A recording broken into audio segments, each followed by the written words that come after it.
नमस्कार दर्शक बंधु जय जगन्नाथ मु दिव्य आपण मानक स्वागत जनाऊँगी आज आउ एक नुआ भिडियो को। दर्शक बंधु जॉब कार्ड को नहीं आउ एक बड़ अपडेट आसी जाइए जहाँकि सारा देश तथा राज्यर समस्त जॉब कार्डधारी मैंने जाना निहाती आवश्यक। तेबे वर्तमान यही जॉब कार्ड रे दुईटी बड़ परिवर्तन आसी जहाँकि सारा ओडिशार जॉब कार्डधारी मानक जाना निहाती आवश्यक। तेबे प्रथम बड़ अपडेट बर्तमान जॉब कार्ड रे केवाईसी टी चली डिसेम्बर 31 तारिख पर्यंत जॉब कार्ड रे केवाईसी ऑफलाइन माध्यम रे निजर पंचायत ऑफिस रे सामाने करि परिबे। जदि सामाने केवाईसी टी को डिसेम्बर 31 भितर न करूचंती तेबे आगामी जो सरकार सहायता जमिति कि घर योजना रेशन कार्ड एसबू आपण मानकर बाद पड़े। तेबे द्वितीय बड़ अपडेट है यही मनरेगा योजना बा जॉब कार्ड योजनार नाम टी चेंज करा जायछि ताकू वर्तमान पूज्य बापू निश्चिंत ग्यारंटी योजना नाम रे नामित करा जायछि जहाँकि संपूर्ण दुईटी बड़ अपडेट एवं आउ गोटे बड़ अपडेट जहाँकि पूर्वर 100 दिन निश्चिंत काम मिलूला बर्तमान ताकू बढ़े दे सरकार 125 दिन निश्चिंत काम जोगाइबाकू एही नुआ योजन धार्य करिसंती। तेबे आसंतु संपूर्ण खबरटी कौन रही जानिनेबा।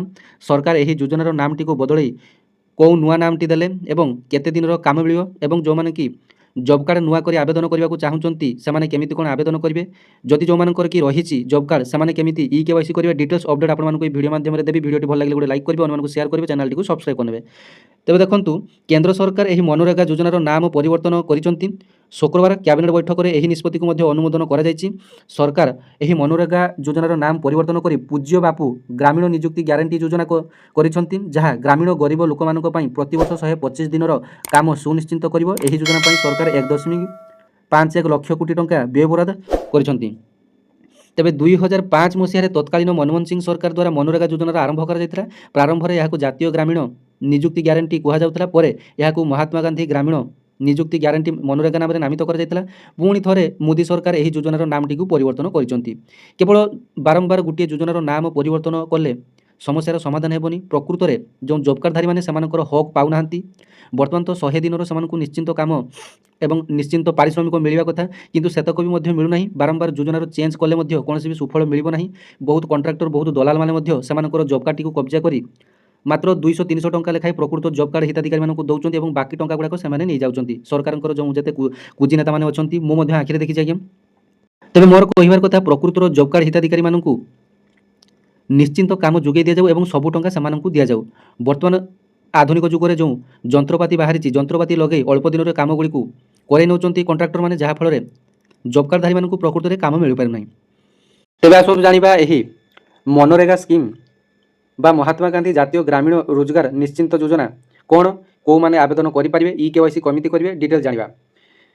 तेबे यही योजनार उद्देश्य थिला जे ग्रामीण अंचल गरीब परिवार को प्रतिवर्ष अति कम 100 दिन दरमा भित्तिक काम दे रोजगार सुनिश्चित करवा। तेबे यार आरंभ वर्ष जानी तत्कालीन पूर्वतन मनमोहन सिंह सरकार समय यही योजनाटी आरंभ कर 2 फेब्रुआरी 2006 ठारू सारा देश में कार्यकारी कर। तेबे देखूँ ए योग्यता कहले से जड़े भारतीय नागरिक होते ग्रामांचल बसवास करुवे बयस 18 वर्ष कि अधिक हो जदि 18 वर्ष हो तेज ये इलिजिबल जॉब कार्ड टी आपने एप्लाई करेंगे। अकुशल श्रम करने को इच्छुक कुशली नुह अणकुशली श्रमिक जो मैंने ये आवेदन करेंगे कौन प्रकार काम ना एथे आपणकर माटी काम जेपरिक पोखरी कूଅ खनन रास्ता निर्माण जल संरक्षण काम वन सृष्टि गछरोपण क्षति संपर्कित काम प्रायतः कामटा आपणकर माटी उपर सब रहिबो। तापर देखंतु दरमा देखंतु राज्य अनुसार दरमा भिन्न आपणकर ओडिशा रे कुशली अणकुशली श्रमिकों सर्वनिम्न जमी मजूरी राज्य सरकार धार्य करथांती से अनुसार आपणकर मजूरीर दाम केते रहिबो राज्य सरकार ताकू धार्य करथांती। ओडिशा रे प्रतिदिन प्रायतः 300 प्लस अर्थात सरकारी निर्धारित आपणकर वर्तमान ओडिशा रे 380 टंका कि 60 टंका एमती केते आपणकर ओडिशा रे प्रायतः रही दैनिक मजूरी भत्ता। तेबे यही दरमाटी आपणकर बैंक और पोस्ट ऑफिस खाता को सीधा सड़क भाव में डीबीटी अकाउंट को क्रेडिट हो जाए। तेबे एथिरे आपणकर प्रति परिवार को बा योग्य परिवार को गोटे जॉब कार्ड टी दि जाए यह द्वारा काम और दरमार रेकर्ड रहे और से खातार आपणकर कौन दिन कौन काम कल और दरमा आपणकर केते टंका पाइले से खातार आपणकर लेखा जाए।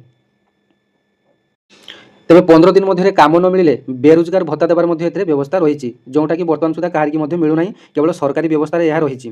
तेज देखो ये आवेदन प्रक्रिया केमी करेंगे निकटस्थ ग्राम पंचायत कार्यालय आपने आवेदन करेंगे एपाई आपको ऑफलाइन आवेदन करने पड़ो फर्म टी आपने ग्राम पंचायत पाइबे एपाई आपंकर आधार कार्ड भोटर कार्ड बैंक पास बही फोटो ये सब आपंकर निहाती भाव आवश्यक और आप कम करुवा गोटे फोटोकॉपी टी आपंकर उठिकी नहीं जाए तापर आपंकर जॉब कार्ड पंचायत पीओ मान पाखे आपने आवेदन करेंगे।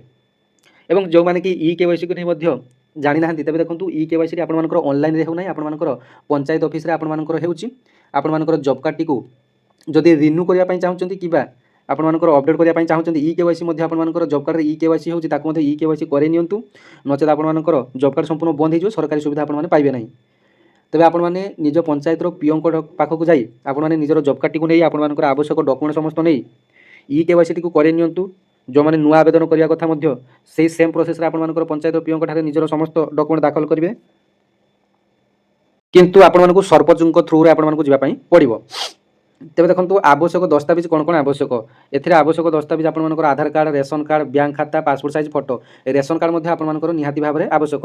ପ୍ରତ୍ୟେକ ଜିନିଷ ସହିତ ବର୍ତ୍ତମାନ ଆଧାର କାର୍ଡ଼ଟି ସଂଯୋଗ ରହିଛି, ଯେମିତିକି ଆଧାର କାର୍ଡ଼ ସହିତ ରେସନ କାର୍ଡ଼, ଆଧାର କାର୍ଡ଼ ସହିତ ବ୍ୟାଙ୍କ ପାସବହି, ଆଧାର ସହିତ ଆପଣମାନଙ୍କର ପ୍ରତ୍ୟେକ ଜିନିଷ ପ୍ରାୟତଃ ଅପଡ଼େଟ୍ ରହିଛି ଏବଂ ଏସବୁ ଜିନିଷ ଆପଣମାନଙ୍କର ପ୍ରାୟତଃ ଅଙ୍ଗାଙ୍ଗୀ ଭାବରେ ଜଡ଼ିତ। ରେସନ କାର୍ଡ଼ ପ୍ରାୟତଃ ବି ତେବେ ରେସନ କାର୍ଡ଼ ସହିତ ବହୁତ ଜିନିଷ ସଂଯୁକ୍ତ ହୋଇଛି। ଯଦି ରେସନ କାର୍ଡ଼ଟି ଆପଣମାନଙ୍କର କେବେ କାଟିଯିବ ତେବେ ଆପଣମାନଙ୍କର ଘର ଯୋଜନାରୁ ମଧ୍ୟ ବାଦ ପଡ଼ିଯିବେ, ଆପଣମାନଙ୍କର ଯେଉଁ ସୁଭଦ୍ରା ଯୋଜନାରୁ ବାଦ ପଡ଼ିଯିବେ, ଆପଣମାନେ ଯେଉଁ ଭତ୍ତା ପାଉଛନ୍ତି ମଧୁଆ ଭତ୍ତା ସେ ଯୋଜନାରୁ ମଧ୍ୟ ବାଦ ପଡ଼ିଯିବେ। ତେବେ ରେସନ କାର୍ଡ଼ ବର୍ତ୍ତମାନ ଏମିତି ଏକ ମେରୁଦଣ୍ଡ ପାଲିଟି ଆଧାର କାର୍ଡ଼ ଭଳିଆ, ତେବେ ଯଦି ଆପଣମାନଙ୍କର ରେସନ କାର୍ଡ଼ କେବେ କାଟିଯାଏ ତେବେ ଆପଣମାନେ ସବୁ ଯୋଜନାରୁ ବାଦ ପଡ଼ିବେ। ତେବେ ଦେଖନ୍ତୁ ଏହି ଯୋଜନାର ଲାଭ କେଉଁମାନେ ପାଇବେ ନା ଗ୍ରାମୀଣ ଲୋକଙ୍କୁ ନିଶ୍ଚିନ୍ତ ରୋଜଗାର ଦେବେ, ଦାରିଦ୍ର୍ୟ ଏବଂ ହ୍ରାସ କରିବା ପାଇଁ ଯୋଜନାଟି ଆରମ୍ଭ କରାଯାଇଥିଲା। ତାପରେ ଗ୍ରାମର ଉନ୍ନତି କରିବା ପାଇଁ ଏବଂ ଯେଉଁ ପ୍ରବାସୀ ଶ୍ରମିକଙ୍କର ଯେଉଁ ସମସ୍ୟା ରହିଛି, ଯେଉଁ ଦାଦନ ଖଟିବା ପାଇଁ ବାହାର ରାଜ୍ୟକୁ ଯାଉଛନ୍ତି, ତେବେ ସେସବୁକୁ ରୋକିବା ପାଇଁ ତତ୍କାଳୀନ ମନମୋହନ ସିଂ ଏହି ଭଲ ଯୋଜନାଟିକୁ ଲାଗୁ କରିଥିଲେ। ତେବେ ବର୍ତ୍ତମାନ ଦେଖାଯାଉଛି ଏହି ଯୋଜନାର ବାସ୍ତବତା ଠାରୁ ବହୁତ ଦୂରରେ ଏହି ଯୋଜନା ରହିଛି। ତେବେ କେବଳ ନାମ ପରିବର୍ତ୍ତନ ହୋଇଛି, କିନ୍ତୁ ଏହି ଯୋଜନାର ଲାଭ ପାଇବାକୁ ଥିବା ହିତାଧିକାରୀମାନଙ୍କର ପ୍ରକୃତର ସମସ୍ୟାର ସମାଧାନ ହୋଇପାରେ ନାହିଁ। ତେବେ ଏଇଟା ଥିଲା ଆପଣମାନଙ୍କ ପାଇଁ ସମ୍ପୂର୍ଣ୍ଣ ଅପଡ଼େଟ୍। ଏଣିକି 100 ଦିନ ବଦଳରେ 125 ଦିନର ନିଶ୍ଚିନ୍ତ କାମ ଆପଣମାନେ ପାଇବେ। ଯେଉଁମାନେ କି ଆବେଦନ କରିବା କଥା ଶ୍ରମିକ ଶ୍ରେଣୀର ଲୋକମାନେ ନିଶ୍ଚିନ୍ତ ଭାବରେ ଆବେଦନ କରିନେବେ। ଡିସେମ୍ବର 31 ତାରିଖ ସୁଦ୍ଧା ନୂଆ ଆବେଦନ କରିନେବେ ଏବଂ ଯେଉଁମାନେ କି ପୂର୍ବରୁ ରହିଛି ଇ କେୱାଇସି କରିନେବେ। ଧନ୍ୟବାଦ। ଜୟ ଜଗନ୍ନାଥ।